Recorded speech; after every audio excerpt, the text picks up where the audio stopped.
me tell you why nobody wants to talk to y'all behind closed doors, because y'all lie. It was a spit in the face, at least of mine as a black woman. Are women allowed to speak? Hold on. She also oversaw the elimination of the Civil Rights Subcommittee. You talk about free and fair elections, but you back a guy who we know tried to steal the election. How January 6th was nonsense, but all of y'all were running. To be clear, whatever happens to your little leader. We show up, we give speeches, we give flowery words, but at the end of the day, participate in the structural erosion. There was a shock appearance by Hunter Biden at a Republican hearing to hold Hunter Biden himself in contempt of court for not answering his subpoena that kind of caused everything to just spiral out of control in what might be the wildest segment we've ever covered on this channel. Now, we have a lot of clips to get to, so bear with me throughout, as the Democrats just absolutely let loose on right-wingers. They talk about Hunter, white privilege, January 6th, and they just give Republicans everything they deserve, exactly how you'd want to see it. We'll start with Nancy Mace, though, right before everything spiraled way out of control, to give a little context. Who bribed Hunter Biden to be here today? That's my first question. Second question, you are the epitome of white privilege, coming into the Oversight Committee, spitting in our face, ignoring a congressional subpoena to be deposed. What are you afraid of? You have no balls to come up here and... Mr. Chairman, point of inquiry.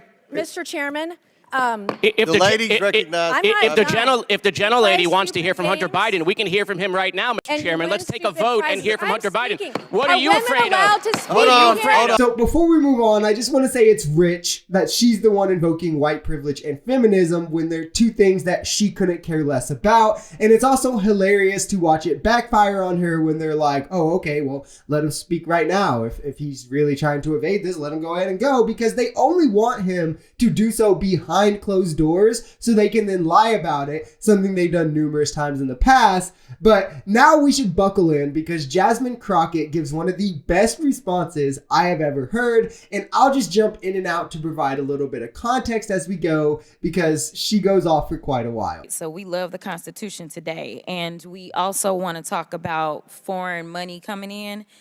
Have y'all seen the report that was just produced where this chairman decided that he was going to block this committee from receiving additional information about y'all's guy, Trump, and all the money that he took?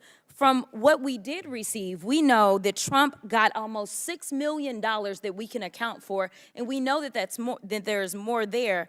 From China specifically, we found almost $8 million total that he accepted from foreign governments while he was serving as the president of these United States. This exact oversight committee found that Trump took $7.8 million from foreign governments, the bulk of it from China itself, the CCP, as Republicans would say. And for those who aren't aware, this is exactly what they're accusing Hunter Biden of doing. They now have proof that Trump did it as president. So take that as you may, and we'll keep going. I can't get over the gentle lady from South Carolina talking about white privilege. It was a spit in the face, at least of mine as a black woman, for you to talk about what white privilege looks like, especially from that side of the aisle. And let me quote your now ousted speaker and what he had to say about the Republican Party and y'all's lack of diversity. When you look at the Democrats, they actually look like America. When I look at my party, we look like the most restrictive country club in America. So let me tell you something. Y'all don't know what white privilege looks like, but I'm gonna show you a little bit of something. You see, you want to talk about a two-tier justice system, and this is the only time that y'all have ever referenced it, when this country has a history when it comes to black and brown folk of having two separate sets of rules. This isn't absolute destruction. It's the same people who want to tear from the things that remove the barriers for black people to have success, who support things like Cop City, predictive policing, that say, oh, the two-tier justice system is Democrat versus Republican, when it's always been black people versus white people. Let's be honest about that. We've done multiple videos showing this, and I want to let her keep going so we won't break from the momentum too much. But to show quickly, black men are far more likely to be incarcerated for these same crimes. And if we look at something like weed arrest, you can see the same usage between black people and white people, but black people are much more likely to be arrested. That's two tiers if I've ever seen one. Let me tell you why nobody wants to talk to y'all behind closed doors, because y'all lie.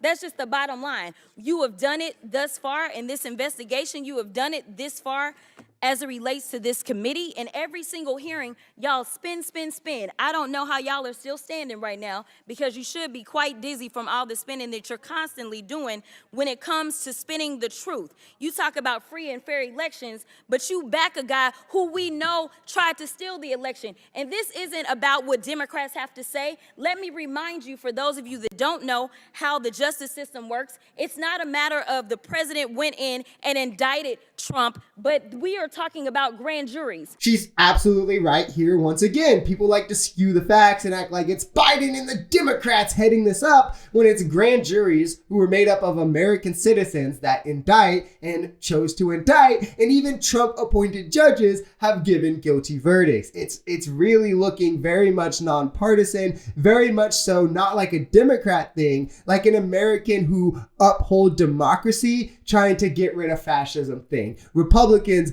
also brought cases in Colorado and Maine. So trying to say it's the Democrats just doesn't really hold up. To be clear, whatever happens to your little leader, it's going to be because of the actions that he took. So you can talk all you want to about how January 6th was nonsense, but all of y'all were running at that time. Y'all were grabbing y'all's gas masks and y'all were running to your offices because you didn't know if they were coming to kill you.